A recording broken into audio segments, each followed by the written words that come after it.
Museum of London के तहखाने में बेहद अजीब किस्म का खजाना रखा है। इसके बारे में शायद ही यहाँ आने वाले लोगों को भनक हो। म्यूजियम में ऊपर भले ही आपको चलते हुए रोमन काल से लेकर विक्टोरिया युग में जाने का एहसास हो, तहखाने में जाएंगे तो यकीनन आप चौंक जाएंगे। इस तहखाने में तरकीब से रखे हुए हैं हजारों गत्ते के बक्से, ठीक वैसे ही जैसे आप घर बदलते वक्त इस्तेमाल करते हैं सामान पैक करने के लिए। आप सोचेंगे कि इनमें कुछ खास सामान रखा है, मगर इनके लेबल देखेंगे तो चौंक जाएंगे। इन पर लिखा हुआ है मानव कंकाल।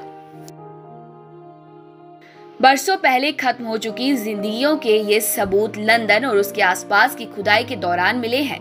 इनमें से कई महज 1 सदी पुराने हैं तो बहुत से 1000 साल पुराने। लंदन म्यूजियम में जमा ये मानव कंकाल शायद इंसानी अवशेषों का दुनिया में सबसे बड़ा खजाना है। इन कंकालों की देखभाल करने वाली एलेना बैक्वाला कहती हैं कि ये इंग्लैंड के रोमन काल से लेकर 19वीं सदी तक की कहानी सुनाने वाले कंकाल हैं। इन्होंने इतिहासकारों को लंदन का इतिहास यूं बताता है जैसे कोई बुजुर्ग पुराना किस्सा सुना रहा हो। एलेना बताती है कि इन कंकालों की पड़ताल के बाद कई बार इतिहासकारों ने लंदन के इतिहास में फेरबदल किया है, जैसे कि लंदन की बदनाम ब्लैक डेथ यानी प्लेग से हुई मौत से जुड़ी बातों को इन कंकालों के जरिए नए सिरे से जाना समझा गया। माना जाता है कि ब्लैक डेथ के दौरान लंदन शहर पूरी तरह बर्बाद हो गया था, मगर इन कंकालों को देखकर पता चलता है कि प्लेग से मरने वालों की कब्रें बेहद करीने से खोदी गई थीं। यहाँ कोई भगदड़ का माहौल नहीं दिखता है।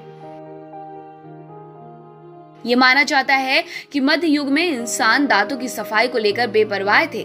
दांतों की सफाई का चलन आधुनिक युग की देन माना जाता है, मगर लंदन में मिले कंकाल बताते हैं कि मध्य युग में लोगों के दांत ज्यादा साफ रहते थे। शायद इसका ताल्लुक हमारे चीनी खाने से है, क्योंकि चीनी ही हमारे दांतों को सबसे ज्यादा नुकसान पहुंचाती है। इसी तरह लंदन के इन कंकालों से पता चलता है कि इंग्लैंड में औद्योगिक क्रांति का असर लोगों की सेहत पर कैसे पड़ा था। हालांकि अभी इसकी पूरी पड़ताल की जानी बाकी है। लंदन में पिछली कई सदियों में लाखों लोग दफन किए गए थे। इनमें से ज्यादातर कंकाल शहर के विकास के लिए होने वाली खुदाई के दौरान निकले हैं, कभी मेट्रो के लिए तो कभी नई इमारतें बनाने के लिए। जानकार कहते हैं कि पहले चर्च ही कब्रिस्तानों की देखरेख करते थे।